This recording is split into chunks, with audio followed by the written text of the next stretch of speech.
L'entreprise TPC, basée en région centre, réalise principalement du conditionnement à façon pour l'industrie cosmétique. Cette ancienne association, transformée en Scope en 2007, est également une entreprise adaptée qui emploie 180 personnes, dont 80% d'handicapés.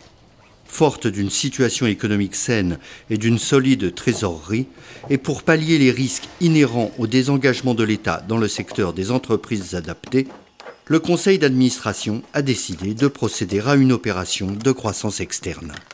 Déjà, on s'est fait appuyer dans la croissance externe. On a pris un cabinet spécialisé pour nous aider à identifier des entreprises qui correspondent à notre projet. On en a vu plusieurs. Et en septembre dernier, on nous a présenté l'entreprise Cefar. Et donc, j'ai pu avoir une rencontre avec M. Cousin, le dirigeant de l'entreprise, qui lui-même avait déjà eu des réflexions sur une transformation en Scope. Et donc, ça a facilité grandement les échanges et la compréhension du projet de chacun. Cefar est une entreprise de mécanique de 50 salariés de Nogent-le-Rotrou qui produit des ressorts et plus généralement des pièces en fil et en feuillard. Son patron, Thierry Cousin, échaudé par une précédente expérience de vente à un fonds de pension d'une entreprise qu'il avait développée, souhaitait, quand sonnerait l'heure de la retraite, la transmettre aux salariés. Quand j'ai acheté Cefar, c'était mon projet, c'était de transformer Cefar en Scope. Et en fait, j'ai fait une première analyse, on a fait un premier travail avec l'Union régionale des Scopes il y a 2 ans ou 3 ans. L'entreprise était dans une position moins bonne financièrement, mais il n'y avait pas que cet obstacle-là, c'est-à-dire que en fait, le principal obstacle, c'est qu'une entreprise qui est en bonne santé, qui a une certaine valeur, ça fait un prix d'acquisition qui n'est pas abordable par les salariés en fait. Donc là, dans le cadre d'une Scope de Scope, on a réussi à combiner quelque chose où, au final, les salariés seront actionnaires de l'entreprise. L'antenne centre de l'Union régionale des Scopes s'est beaucoup investie pour monter ce dossier compliqué de création du premier groupement coopératif en France, cette nouvelle disposition prévue par la récente loi sur l'ESS. Donc les textes sont quand même récents. Une nécessité interprétation. Sans l'UR, j'aurais pas pu avoir ces aides juridiques. L'appui de l'UR a été également dans les tours de table avec les banques, de rassurer les banques par rapport à ce nouveau dispositif. C'est une opération complexe, une opération de rachat de croissance externe.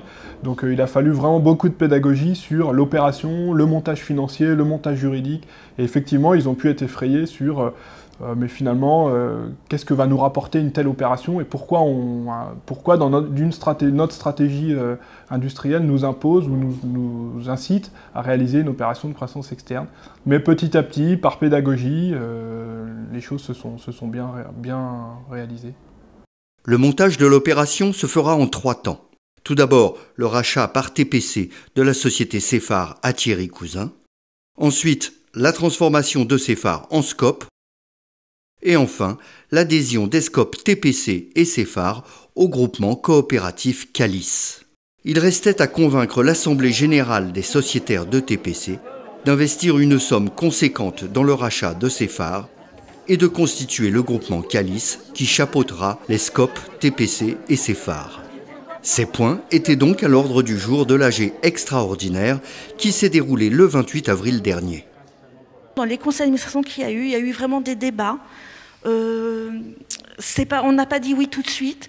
Il a fallu qu'on réfléchisse, qu'on nous explique bien tout ce qui se passait.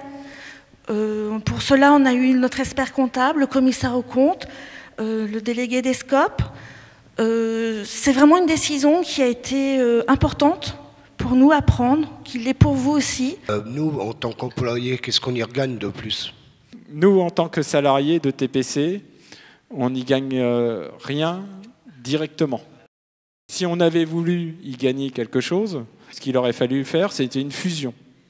Donc à ce moment-là, on prenait Cefar, et puis le résultat de Cefar, on le partageait au même titre que le résultat de TPC. Mais ça veut dire que les gens de Cefar partageaient aussi le résultat de TPC.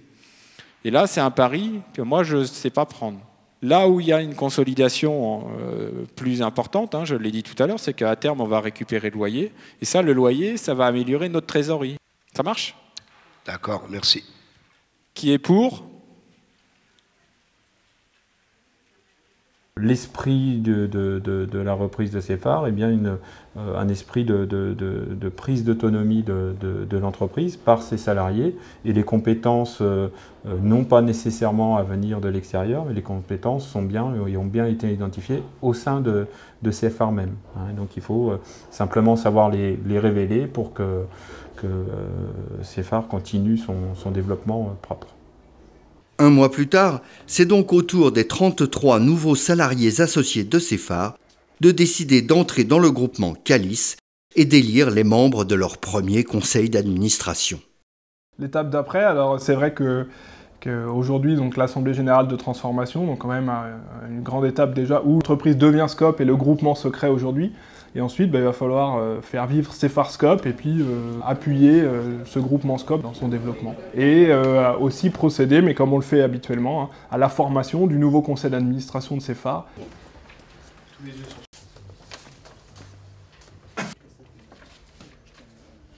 Et Sylvie élue. La première étape, c'est d'accompagner les salariés dans cette prise d'autonomie. Première étape, et après, dans les étapes suivantes, si je rêve un peu, ça pourrait être de faire rentrer d'autres sociétés au groupement.